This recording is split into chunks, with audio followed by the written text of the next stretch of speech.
notre Seigneur Jésus-Christ. Diffre de tous les prophètes de l'Antiquité. Tous les prophètes, ils ne sont que des serviteurs de Dieu, pour accomplir sa volonté.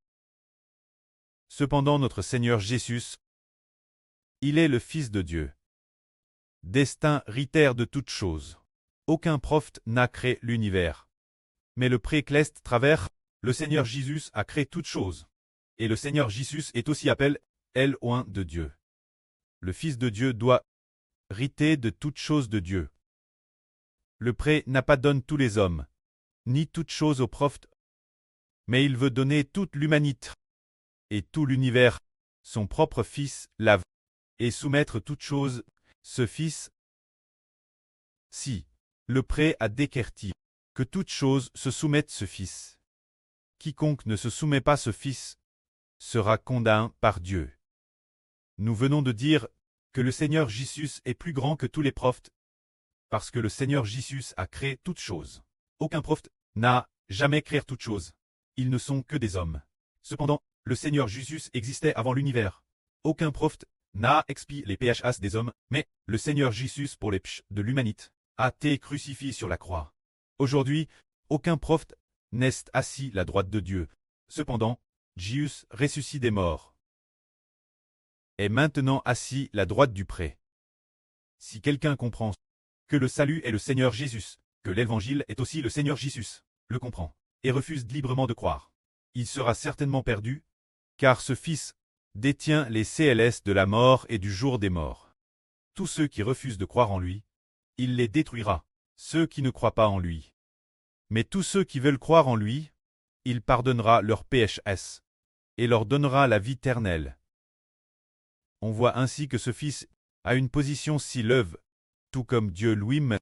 Quiconque refuse de croire en ce Fils, non seulement offense le Fils, mais offense aussi Dieu.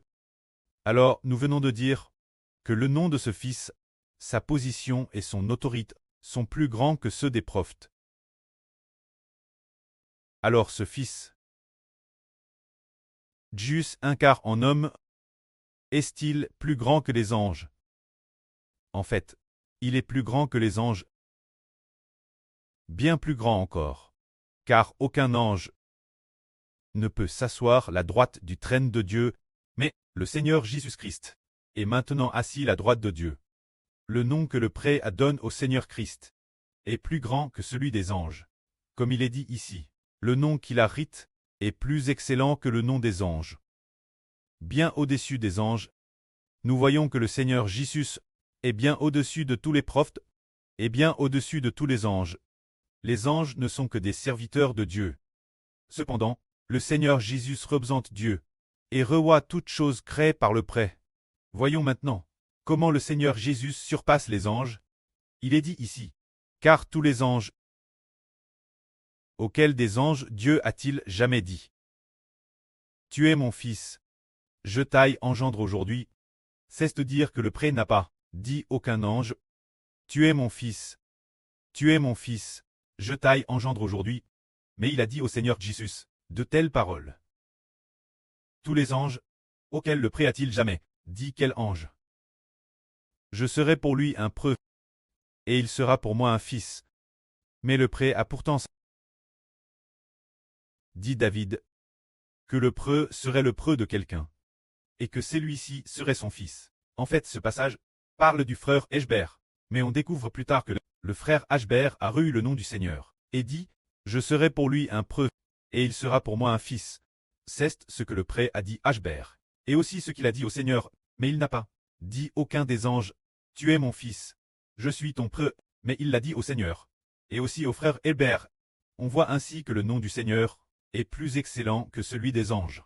De plus, il est dit dans la Bible, et de nouveau lorsqu'il introduit le premier dans le monde, il dit que tous les anges de Dieu se prosternent devant lui, les 4 chérubins, les 24 anciens.